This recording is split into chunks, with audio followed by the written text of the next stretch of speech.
এই মুহূর্তে ঢাকার সিএমএম আদালতে আছেন আমাদের সহকর্মী রায়দুল ইসলাম শুভ। সরাসরি চলে যাব তার কাছে।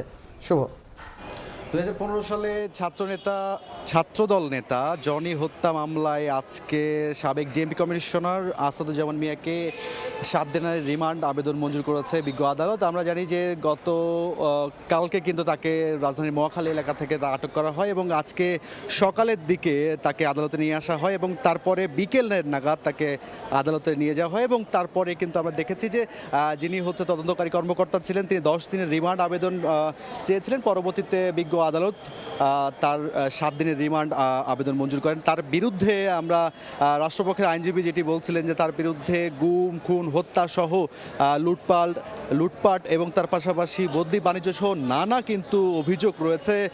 বিশেষ করে যে এই পুরো 4টি বছর কিন্তু ডিএমপি কমিশনারের দায়িত্ব তিনি পালন করেছেন। এই দায়িত্ব পালনরত অবস্থায় তার বিরুদ্ধে নানা সময় নানা অভিযোগ নানা মামলা কিন্তু এসেছে বলে আমরা যেমনটি রাষ্ট্রপক্ষের আইনজীবী বলছিলেন বলে আমরা যেমনটি শুনেছি। আরেকটি বিষয় আপনাকে জানিয়ে রাখতে চাই যে যেহেতু আসাদুজ্জামান মিয়া 2015 সালের মামলায় কিন্তু গতকাল আটক দেখানোর হয় এবং তারপরে কিন্তু ডিবি কার্যালয়ে তাকে নেওয়া হয়েছিল এবং সকালের দিকে আদালতে নেওয়া হয়। এই যে আজকে চিফ মেট্রোপলিটন ম্যাজিস্ট্রেট সাইদুর রহমানের আদালতে কিন্তু সাইফুর রহমানের ইসলামের আদালতে আজকে এই রায়টি দেওয়া হয়।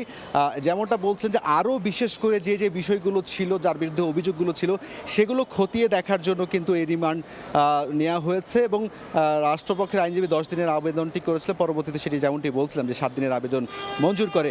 তার বিরুদ্ধে 2015 সালে যেই মামলাটি রয়েছে এর পাশাপাশি তার স্ত্রী এবং তার সন্তানদের কাছে কিন্তু তার অধিক যে সম্পত্তি সেটি কিন্তু দেখা গিয়েছে এবং তার বিরুদ্ধে কিন্তু দুর্নীতির অভিযোগও কিন্তু আমরা পেয়েছি বলে আমরা বেশ কিছুদিন আগে কিন্তু এই প্রতিবেদনগুলো কিন্তু আমরা দেখতে পেয়েছি। যদি এক কথায় বলতে চাই যে রাষ্ট্রপক্ষের আইনজীবীর পাশাপাশি আমরা আসামি পক্ষের আইনজীবীর সাথেও কথা বলেছি। তারা যেমনটি বলেছেন যে তাকে মূলত উদ্দেশ্য প্রণোদিতভাবে কিন্তু এই মামলায় ফাঁসানো হয়েছে। তো এক কথা যদি বলতে চাই যে সবশেষ এই সাবেক ডিএমপি কমিশনার আসাদুজ্জামান মিয়াকে 7 দিনের রিমান্ড আবেদন মঞ্জুর করেছে আদালত। এই ছিল সিএমএম আদালত থেকে সবশেষ।